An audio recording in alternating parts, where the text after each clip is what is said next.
Hello students, welcome to my YouTube channel Vishwa Odia education. तो चलନ୍ତୁ ଆଜି ଆମେ ଜାଣିବା ଏଇ ବିଷୟରେ ମଙ୍ଗଳେ ଅଇଲା ଉଷାର ବିଷୟର କବିତା। ଏଇ ବିଷୟ କବିତା ଜାଣିବା ପୂର୍ବରୁ କହି ରଖୁଛି ଯେ ଚ୍ୟାନେଲକୁ ନୂଆ ଆସିଥିଲେ ଚ୍ୟାନେଲକୁ ଲାଇକ୍ ସେୟାର ସବସ୍କ୍ରାଇବ୍ କରନ୍ତୁ। ଯଦି କିଛି ନ ବୁଝି ହେଉଛି ତାହେଲେ କମେଣ୍ଟ କରନ୍ତୁ। ଚାଲନ୍ତୁ ଦେଖିବା ମଙ୍ଗଳେ ଅଇଲା ଉଷା। ଲେଖକ ହେଉଛନ୍ତି ଗଙ୍ଗାଧର ମେହେର। ଆଧୁନିକ ଓଡ଼ିଆ କାବ୍ୟ ଯୁଗର ଅନ୍ୟତମ କବି ଗଙ୍ଗାଧର ମେହେର ସ୍ୱଭାବ କବି ଭାବରେ ପରିଚିତ। କ'ଣ ନା ଆଧୁନିକ ଓଡ଼ିଆ ସାହିତ୍ୟ ଯେଉଁ ଅଛି ସେ ଓଡ଼ିଆ ସାହିତ୍ୟର ଜଣେ ବିଶିଷ୍ଟ କବି ଭାବରେ ସ୍ୱଭାବ ପ୍ରକାଶ କରୁଥିବା କବି ହେଉଛନ୍ତି କିଏ ନା କବି ଗଙ୍ଗାଧର ମେହେର। ଆଧୁନିକ ବରଗଡ଼ ଜିଲ୍ଲାର ବରପଲ୍ଲୀରେ ଜନ୍ମିତ କବି ଗଙ୍ଗାଧର ଅସାଧାରଣ ସୃଷ୍ଟି ପ୍ରତିଭାର ଅଧିକାରୀ ଥିଲେ। କ'ଣ ହେଇଛି ନା ଆଧୁନିକ ବରଗଡ଼ ଜିଲ୍ଲାର ବରପଲ୍ଲୀରେ ଜନ୍ମଗ୍ରହଣ କରିଥିଲେ। ବର୍ତ୍ତମାନ ଯେ ବରଗଡ଼ ଯେଉଁଟା କହୁଛନ୍ତି, ପୁରାତନରେ ନୂତନତା ଆଣିବାରେ ଗଙ୍ଗାଧରଙ୍କର କବି ଚାତୁରୀ ଅନନ୍ୟ। ପୁରୁଣା ଜିନିଷରେ ନୂତନତା ସୃଷ୍ଟି କରିବା। ସଂସ୍କୃତ ସାହିତ୍ୟର କାବ୍ୟ ନାଟକ ଅବଲମ୍ବନରେ ଓଡ଼ିଆ କାବ୍ୟମାନ ରଚନା କରି ସେ ଅନେକତ୍ର ନିଜର ମୌଳିକତା ପ୍ରକାଶ କରି ଯାଇଛନ୍ତି। ଓଡ଼ିଆ ସାହିତ୍ୟରେ କବି ଗଙ୍ଗାଧର ମେହେରଙ୍କର ବିଶେଷ ଗୁରୁତ୍ୱପୂର୍ଣ୍ଣ ଭୂମିକା ରହିଛି। ପ୍ରକୃତିକୁ ଜୀବନ୍ତ ସତ୍ତାରେ ରୂପାୟିତ କରାଇଛନ୍ତି ଗଙ୍ଗାଧର। କ'ଣ କରିଛନ୍ତି କବି ଆମର ନା ଯେଉଁ ପ୍ରକୃତି ଅଛି ପ୍ରକୃତିକୁ ନାୟିକାର ସଦୃଶ୍ୟ ତାକୁ କ'ଣ ଜୀବନ୍ତ ରୂପ ଦେଇଛନ୍ତି। ତାର ହାତ ଗୋଡ଼ ନାକ ମୁହଁ ପାଟି ସବୁର ଇତ୍ୟାଦି ରୂପ ଦେଇକି ତାକୁ ବର୍ଣ୍ଣନା କରିବାରେ ସିଦ୍ଧହସ୍ତ କିଏ କବି ଗଙ୍ଗାଧର ମେହେର। ଓଡ଼ିଆ ଭାଷା ଓ ଓଡ଼ିଶାର ସ୍ୱାତନ୍ତ୍ରିକ ଘେନି ତାଙ୍କ ସ୍ୱାଭିମାନୀ କବିମାନଙ୍କ ମାନସରୁ ଝରି ପଡ଼ିଛି ଅନେକ କ୍ଷୁଦ୍ର ଗୀତିକା। ଗଙ୍ଗାଧରଙ୍କର କାବ୍ୟ ପ୍ରତିଭାର ସ୍ମାରକୀ ହେଉଛି ତପସ୍ୱିନୀ, ପ୍ରଣୟବଲ୍ଲରୀ, କୀଚକବଧ, ଇନ୍ଦୁମତୀ, ପଦ୍ମିନୀ, ଅଯୋଧ୍ୟା ଦୃଶ୍ୟ, ଉତ୍କଳ ଲକ୍ଷ୍ମୀ ଇତ୍ୟାଦି। ତ କ'ଣ ହେଇଛି ନା ତପସ୍ୱିନୀ, ପ୍ରଣୟବଲ୍ଲରୀ, କୀଚକବଧ, ଇନ୍ଦୁମତୀ, ପଦ୍ମିନୀ, ଅଯୋଧ୍ୟା ଦୃଶ୍ୟ, ଉତ୍କଳ ଲକ୍ଷ୍ମୀ ଇତ୍ୟାଦି ହେଉଛି କବି ଗଙ୍ଗାଧର ମେହେରଙ୍କର କ'ଣ କ୍ଷୁଦ୍ର ଗୀତିକା।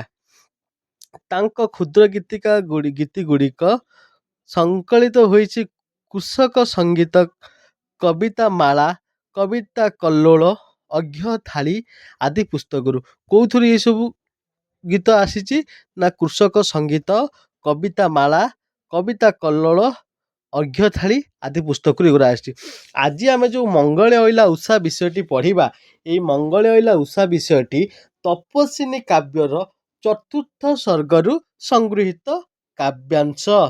କେଉଁଠୁ ଆସିଛି ଯଦି ପଚରାଗଲା ମଙ୍ଗଳେ ଅଇଲା ଉଷା କେଉଁଠୁ ଆସିଛି ନା ମଙ୍ଗଳେ ଅଇଲା ଉଷା ତପସ୍ୱିନୀ କାବ୍ୟର ଚତୁର୍ଥ ସର୍ଗରୁ ସଂଗୃହୀତ କାବ୍ୟ।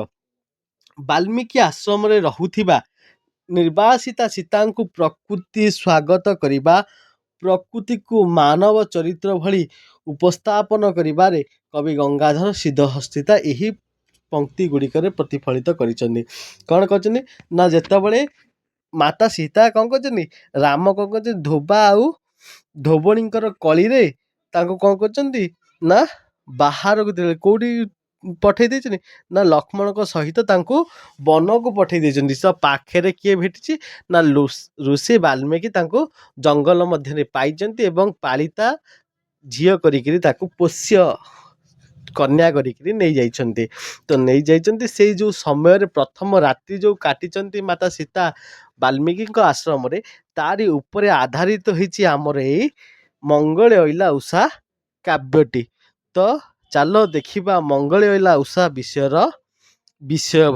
ମଙ୍ଗଳେ ଅଇଲା ଉଷା ବିକଚ ରାଜୀବ ଦୃଶା, ଜାନକୀ ଦର୍ଶନ ତୃଷା ହୃଦୟେ ବହି, କର ପଲ୍ଲବିନୀ ହାର ମୁକ୍ତା ଧରି ଉପହାର, ସତୀଙ୍କ ବାସ ବାହାର ପ୍ରାଙ୍ଗଣେ ରହି, କଳ କଣ୍ଠ କଣ୍ଠେ କହିଲା, ଦର୍ଶନ ଦିଅ ସତୀ ରାତି ପାହିଲା।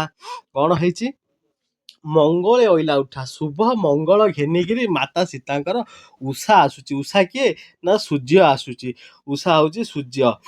ବିକଚ ରାଜୀବ ଦୃଶା, ଏଇ ଯୋଉ ଉଷା ଯୋଉ ସକାଳେ ଆସିଛି ପୁଷ୍ଫୁଟିତ ବିକଶିତ ହେଇକିରି ପଦ୍ମ ସଦୃଶ୍ୟର ଦୃଶ୍ୟ। ବିକଚ ହଉଛି କଣ? ପ୍ରସ୍ଫୁଟିତ ବା ବିକଶିତ। ରାଜୀବ ଦୃଶା ହଉଛି ପଦ୍ମ ସଦୃଶ୍ୟ ଦୃଷ୍ଟିପାତ ହେବା। ଅର୍ଥାତ୍ ସେ ଯୋଉ ଏଇ ଯୋଉ ସୂର୍ଯ୍ୟଙ୍କର ଯୋଉ ଆସୁଛନ୍ତି ସକାଳର ସୂର୍ଯ୍ୟ, ସେ କଣ ହଉଛି ନା ଗୋଟେ ପଦ୍ମ ଫୁଟିଲା ସଦୃଶ୍ୟ ଦେଖା ଯାଉଛନ୍ତି। ନା କଣ ପାଇଁ ଏ ସୂର୍ଯ୍ୟ ଆସୁଛନ୍ତି? ନା ଆଜି ଜାନକୀ ଦର୍ଶନ ତୁଷା। ତୁଷା ଶବ୍ଦର ଅର୍ଥ ହଉଛି ଇଚ୍ଛା ହେଲା। ହୃଦୟ ବହି। ଜାନକୀ କିଏ? ନା ମାତା ସୀତାଙ୍କୁ ଭେଟିବାର ଆଶା କଣ କରୁଛି? ନା ହୃଦୟରେ ନେଇକିରି କିଏ ଆସି? ନା ଏଇ ଯୋଉ ଆଜିର ସୂର୍ଯ୍ୟ ଆଗମନ ହଉଛି। କର ପଲ୍ଲବେ ନିହାର ମୁକ୍ତା ଧରି ଉପହାର ସତୀଙ୍କ ବାସ ବାହାର ପ୍ରାଙ୍ଗଣରେ। କର ପଲ୍ଲବେ ନିହାର। ନିହାର ଶବ୍ଦର ଅର୍ଥ ହଉଛି ପିଲାମାନେ ଶିଶିର। ପଲ୍ଲବ, ପଲ୍ଲବ ହଉଛି କଅଁଳିଆ ପତ୍ର। କର ପଲ୍ଲବେ ନିହାର। ପଲ୍ଲବେ ହଉଛି କର ପଲ୍ଲବେ, ଅର୍ଥାତ୍ କୋଉ ପତ୍ର? କଅଁଳିଆ ପତ୍ର ସଦୃଶ୍ୟର କରରେ, ହାତରେ। ଦେଖ ଏଠି ହାତକୁ କଣ କଲେ? ପତ୍ର ସହିତ, ପତ୍ରକୁ ହାତ ସହିତ ଯୋଡ। କର ପଲ୍ଲବେ ନିହାର। ନିହାର ଶବ୍ଦର ଅର୍ଥ ହଉଛି ଶିଶିର। ମୁକ୍ତା ଧରି ଉପହାର, ଅର୍ଥାତ୍ ଏଇ ଯୋଉ ଶିଶିରକୁ ଆଣିକିରି ଆସୁଛନ୍ତି। ଶୀତ ଦିନେ ଶିଶିର ଯୋଉ ପଡିଛି ପତ୍ର ଉପରେ, ସେ ପତ୍ରକୁ କବି କଣ କରୁଛନ୍ତି? ନା ହାତରେ ଯେମିତି ପ୍ରକୃତି କଣ କରୁଛି? ନା ହୀରା ଧରିକିରି ଆସୁଛି। ସତୀଙ୍କ ବାସ ବାହାର ପ୍ରାଙ୍ଗଣେ ରହି। ମାତା ସୀତାଙ୍କ ବାସର ଘରର ବାହାର ଅଗଣାରେ ରହି। ପ୍ରାଙ୍ଗଣ ହଉଛି ଅଗଣା। ଅଗଣାରେ ରହି। କଳ କଣ୍ଠ କଣ୍ଠେ କହିଲା। କଳ ଶବ୍ଦର କଣ୍ଠ, କଳରେ କଅଁଳିଆ କଣ୍ଠ ହେଲା। କଳ କଣ୍ଠ କଣ୍ଠେ କହିଲା। ଆଉ ଗୋଟେ ପିଲାମାନେ ଏଇଠି ହବ, କଳକଣ୍ଠ ହଉଛି କୋଇଲିର କଣ୍ଠ ହେଲା। କଅଁଳ ସ୍ୱର ହଉଛି କାହାର? ନା କୋଇଲିର। ତ ଏଇ ଯୋଉ କୋଇଲି କଣ୍ଠରେ କଣ ହଉଛି? ନା ସକାଳର ଯୋଉ ପ୍ରକୃତି କଣ କରୁଛି? ସୀତାଙ୍କୁ ଡାକୁଛି। ଦର୍ଶନ ଦିଅ ସତୀ ରାତି ପାଇଲା। ହେଇ ମା ସୀତା, ତୁମେ ଦର୍ଶନ ଦିଅ, ଆଜି ରାତି କଣ ହେଇଛି? ନା ସରି ଯାଇଛି। ମୁଁ ଆଜି ଏଇ ଗୋଟେ ଭିଡ଼ିଓରେ ପୁରା ବିଷୟକୁ କଭର କରିବାକୁ ଚାହୁଁଛି, ତ ଟିକେ ବଡ଼ ହବ ଭିଡ଼ିଓ, ତଥାପି ଦେଖିବ। କିଛି ନାହିଁ, ଯୋଉଠି ଡାଉଟ୍ ହବ କମେଣ୍ଟ ମାଧ୍ୟମରେ ମୋତେ ଜଣେଇବ। ଅରୁଣ କକ୍ଷାୟ, ଅରୁଣ କକ୍ଷାୟ ବାସ କୁସୁମ କାନ୍ତି ବିକାଶ ପ୍ରଶାନ୍ତ ରୂପ ବିଶ୍ୱାସ ଦିଅନ୍ତି ମନେ କେଉଁ ଯୋଗେଶ୍ୱରୀ ଆସି ମଧୁର ଭାଷେ ଆଶ୍ୱାସୀ ଡାକୁଛନ୍ତି ଦୁଃଖ ରାଶି ଉପଶମନେ ଦେବା ପାଇଁ ନବ ଜୀବନ ସ୍ୱର୍ଗକୁ କି ଓହ୍ଲାଇଛନ୍ତି ମତ୍ୟ ଭୁବନ। ଅରୁଣ କକ୍ଷାୟ ବାସ। ଅରୁଣ କିଏ କିରେ ଏଠି? ଅରୁଣ ଏଠି ସାଧାରଣତଃ ସୂର୍ଯ୍ୟଙ୍କୁ ଏଠି ଅରୁଣ ବୋଲି କୁହାଯାଇଛି। କକ୍ଷାୟ ବାସ କଣ? ଅରୁଣ କକ୍ଷାୟ ବାସ, ଅର୍ଥାତ୍ ଅରୁଣ ସୂର୍ଯ୍ୟ କଣ କରୁଛନ୍ତି? ନାଲି ରଙ୍ଗର ପାଟ ଶାଢ଼ୀ ମଡେଇକିରି ଆସିଛନ୍ତି ବୋଲି କବି ଏଠି କେତେ ସୁନ୍ଦର ଭାବରେ କହିଦଉଛନ୍ତି।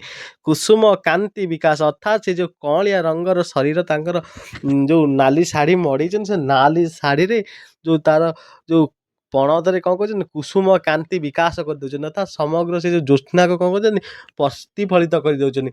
ପ୍ରଶାନ୍ତ ରୂପ ବିଶ୍ୱାସ ଦିଅନ୍ତି ମନେ। ପ୍ରଶାନ୍ତ ଶବ୍ଦର ଅର୍ଥ କଣ କିରେ ପିଲାମାନେ?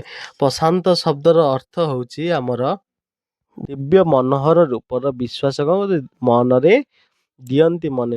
କେଉଁ ଯୋଗେଶ୍ୱରୀ ଆସି ମଧୁର ଭାଷେ ଆଶ୍ୱାସେ ଡାକୁଛନ୍ତି ଦୁଃଖ ରାଶି ଉପଶମରେ। ଯୋଗେଶ୍ୱରୀ କିଏ? ନା ଯିଏ ମାନେ କୁଳ ଦେବୀ। କେଉଁ ଯୋଗେଶ୍ୱରୀ ମାନେ କିଏ? ସେ ଆସିକି ଡାକୁଛି ମଧୁର ଭାଷେ ଆଶ୍ୱାସୀ। ମଧୁର କଅଁଳିଆ ସ୍ୱରରେ କଣ କରୁଛି?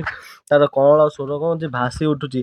ଡାକୁଛନ୍ତି ଦୁଃଖ ରାଶି ଉପଶମରେ, ସତେ ଯେମିତି ସୀତାଙ୍କର ଦୁଃଖକୁ ସେ କଣ କରିବ? ହରେଇ ନେଇଯିବ। ସେଇ ଭାବରେ ଡାକୁଛି। ଦେବା ପାଇଁ ନବ ଜୀବନ। କଣ ଏ ଯୋଉ ସକାଳ ହଉଛି, କବି କହୁଛନ୍ତି କି ସତେ ଯେମିତି ମାତା ସୀତାଙ୍କୁ ଗୋଟେ ନୂଆ ଜୀବନ ଦିଆଯିବ ଆଜି ରାତି ପାହିଗଲେ। ସ୍ୱର୍ଗକୁ କି ଓହ୍ଲାଇଛନ୍ତି ମତ୍ୟ ଭୁବନ। ଏଇ ଯୋଗେ ମାତା ପ୍ରକୃତି ଦେବୀ ସତେ ଯେମିତି ଓହ୍ଲେଇଛନ୍ତି କଣ? ନା ଧରାଧାମକୁ ଆସିଛନ୍ତି ମାତା ସୀତାଙ୍କୁ ଗୋଟେ ନୂଆ ଜୀବନ ଦେବା ପାଇଁ। ତାପରେ କଣ ଅଛି? ତୃତୀୟ ଷ୍ଟେପ୍ ଦେଖିବା। ସମୀର ସଙ୍ଗୀତ ଗାଏ ଭ୍ରମର ବୀଣା ବଜାଏ ସୁରଭିନ ତନେ ଥାଏ ଉଷା ନିର୍ଦେଶେ କୁମ୍ଭାଟୁଆ ହୋଇ ଭାଟ ଆରମ୍ଭିଲା ସ୍ତବ ପାଠ କଳିଙ୍ଗ ଅଇଲା ପାଟ ମାଗଧ ବେଶେ ଲଳିତ ମଧୁରେ କହିଲା ଉଠ ସତୀ ରାଜ୍ୟ ରାଣୀ ରାତି ପାହିଲା। କଣ ହଉଛି ନା ସମୀର ସଙ୍ଗୀତ। ସମୀର କିଏ? ପବନ। ପବନ କଣ କରୁଛି ନା ଗୀତ ଗାଉଛି। ପବନ ଗୀଠେଇ ଗାୟକ କରିଥିଲି ଭ୍ରମର ବୀଣା ବଜାଏ। ଭ୍ରମର ଯୋଉ ଭୂ ଭୂ ଭୂ ଶବ୍ଦ ହଉଛି ସତେ ଯେମିତି କବି କହୁଛନ୍ତି ଭ୍ରମର କଣ ଅଛି ସମୀରର ଗୀତ ଶୁଣିକିରି ଭ୍ରମରର ବୀଣା ବାଦ୍ୟ କରୁଛି। ସୁରଭି ନର୍ତ୍ତନେ ଥାଏ ଉଷା ନିର୍ଦ୍ଦେଶ। ସୁରଭି କି ପ୍ରକୃତି ପ୍ରକୃତି ସୂର୍ଯ୍ୟଙ୍କର କିରଣରେ କଣ କରିଥାଏ ସୂର୍ଯ୍ୟଙ୍କର ଆଦେଶ ନେଇକିରି କଣ କରିଥାଏ ନର୍ତ୍ତନ କରିଥାଏ। ଅର୍ଥାତ୍ କୋଉଠି ଅନ୍ଧାର ତ କୋଉଠି ଆଲୁଅ ଦେଖାଯାଉଛି, କୋଉଠି ଛାଇ କଟକଟ ଦେଖାଯାଉ, କୋଉଠି ତ ଆଲୋକିର ପ୍ରସ୍ଫୁଟିତ ହେଉଥାଏ ହେଲା। ବୁଝିପାରିଲେ ତ। କୁମ୍ଭାଟୁଆ ହୋଇ ଭାଟ। ଭାଟ ଶବ୍ଦର ଅର୍ଥ ହଉଛି ଭାଟୁଆ ଭାଟୁଆ ହେଲା। ବୁଝିପାରିଲେ ତ। ଭାଟ ଯିଏ ଖାଲି ସବୁବେଳେ ଗାଈ ମାନେ ସକାଳୁ ଉଠିଲେ ଯୋଉ ଉଠିବାର ଆଗମନ ଜଣାଏ ହେଲା। ବୁଝିପାରିଲେ ଦ୍ୱାର ପାଖରେ ଯୋଉମାନେ ରଡେଇ ସବୁବେଳେ କୁମ୍ଭାଟୁଆ ହୋଇ ଭାଟ ଆରମ୍ଭିଲା ସ୍ତବ ପାଠ। ଦ୍ୱାରପାଳ ଯୋଉମାନେ ଥାଆନ୍ତି ତାକୁ ହେଲା ଭାଟ କହନ୍ତି ହେଲା।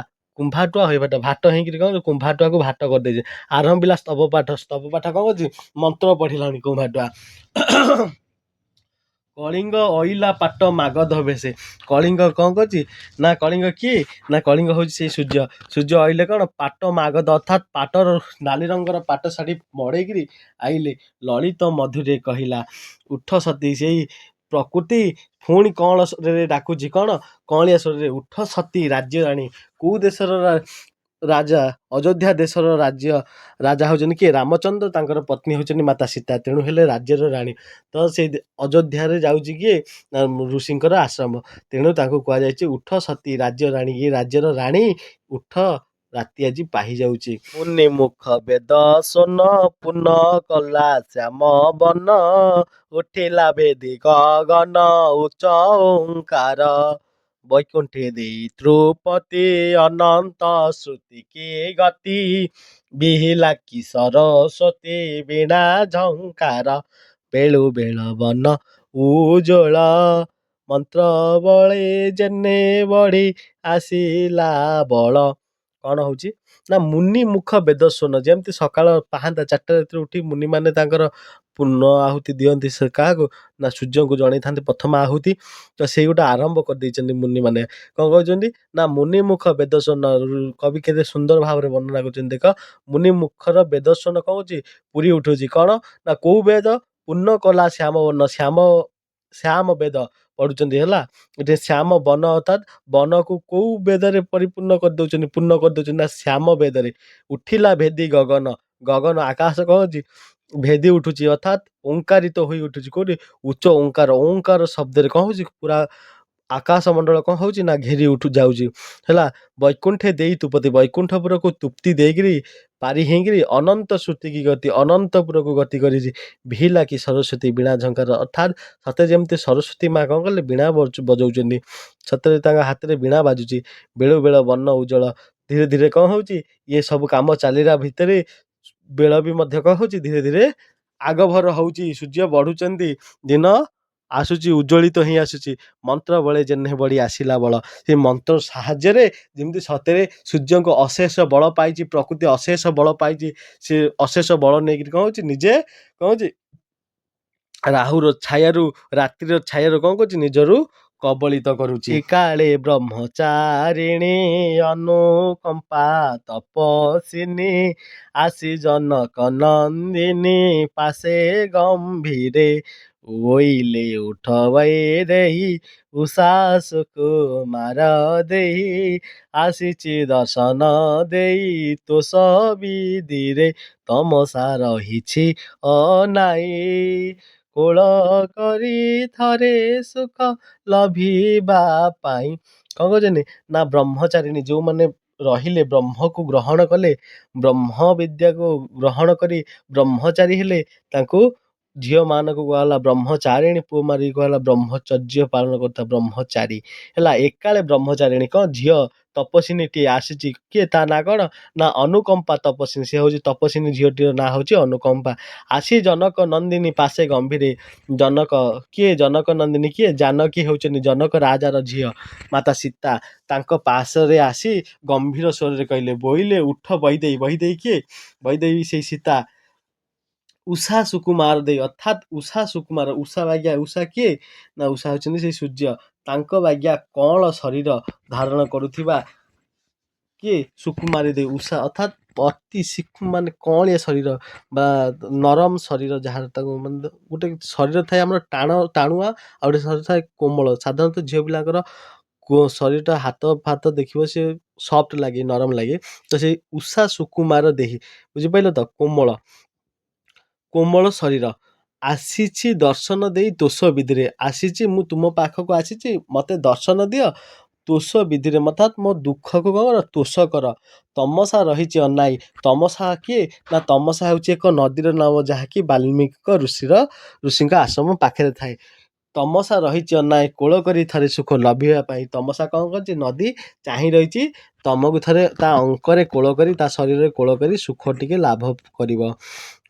ତାପରେ ପଦ୍ମିନୀ ହୃଦ ଶିଶିର ବିନ୍ଦୁ ରେଖର ରଶ୍ମିର ପ୍ରତିବିମ୍ବ ପରିବୀର ରାମ ମୂରତି ଶୋକ ଜର୍ଜରିତ ଚିତ ଫଳକେ କରି ଚିତ୍ରିତ ହେଳେ ଆସନୁ ଉତ୍ଥିତ ଜାନକୀ ସତୀ ନମି ଅନୁକମ୍ପା ପୟରେ ବନ୍ଦିଲେ ଉଷାର ପଦ ସବିନୟରେ। କଣ ଏ ପଦ ତମେ କଣ ନା ପଦ୍ମିନୀ ହୃଦ ଶିଶିର ଅର୍ଥାତ୍ ସୀତାଙ୍କ ଶରୀର ହୃଦ ଶିଶିର କାହାକୁ ଯୋଉ ଲୋତକକୁ କହିଛନ୍ତି ହୃଦ ପଦ୍ମିନୀ କାହାକୁ କୁହାଯାଏ ସୀତାଙ୍କୁ କୁହାଯାଇଛି। ମାତା ସୀତାଙ୍କ ଆଖିର ଯୋଉ ଲୁହକୁ ହୃଦ ଶିଶିର ହୃଦୟରୁ କଣ କରୁଛି ନା କୋହ ବାହାରୁଛି ଶୋକ ବାହାରୁଛି ବିନ୍ଦୁରେ ଖର ରଶ୍ମି ଅର୍ଥାତ୍ ଧାର ଧାର ଲୁହରେ ତାଙ୍କ ଆଖି କଣ ହେଇଯାଇଛି ନା ଖର ରଶ୍ମି ମାନେ ଭିଜି ଯାଇଛି। ପ୍ରତିବିମ୍ବ ପରିବୀର ରାମ ମୂର୍ତ୍ତି କାହା କଥା ଭାବିକିରି ଏସବୁ ହଉଛି ନା ପ୍ରଭୁ ରାମଙ୍କର କଥା ସବୁ ଭାବିକିରି ଏସବୁ ଦୃଶ୍ୟ ହଉଛି।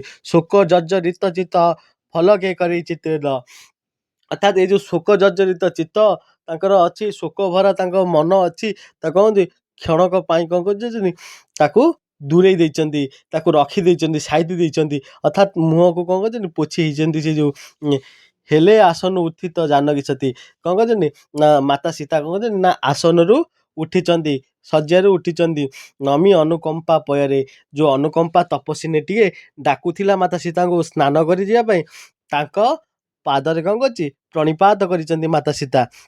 ବନ୍ଦିଲେ ଉଷାର ପଦ ସବିନୟରେ ମାତା ତାଙ୍କୁ ଅନୁକମ୍ପାକୁ ପ୍ରଣିପାତ କରି ପୁନଶ୍ଚ କାହାକୁ ନା ସୂର୍ଯ୍ୟଦେବଙ୍କୁ ପ୍ରଣିପାତ କରିଛନ୍ତି ପ୍ରକୃତିକୁ ପ୍ରଣିପାତ କରୁଛନ୍ତି। ପିଲା ମୁଁ ଭାବିଥିଲି ଯେ ଏଇ ବିଷୟଟାକୁ ସମ୍ପୂର୍ଣ୍ଣ ଗୋଟେ ଭିଡ଼ିଓରେ ଶେଷ କରିଦେବି ବୋଲି ବିଷୟଟା ଭାରି ଲଙ୍ଗ ହେଇଗଲା ତ ସେଥିପାଇଁ ଆଉ ଗୋଟେ ପାର୍ଟରେ ଆଉ ଶ୍ରେଷ୍ଠ ବିଷୟକୁ ଦେଖିବା। ରହୁଛି ଜୟ ଜଗନ୍ନାଥ।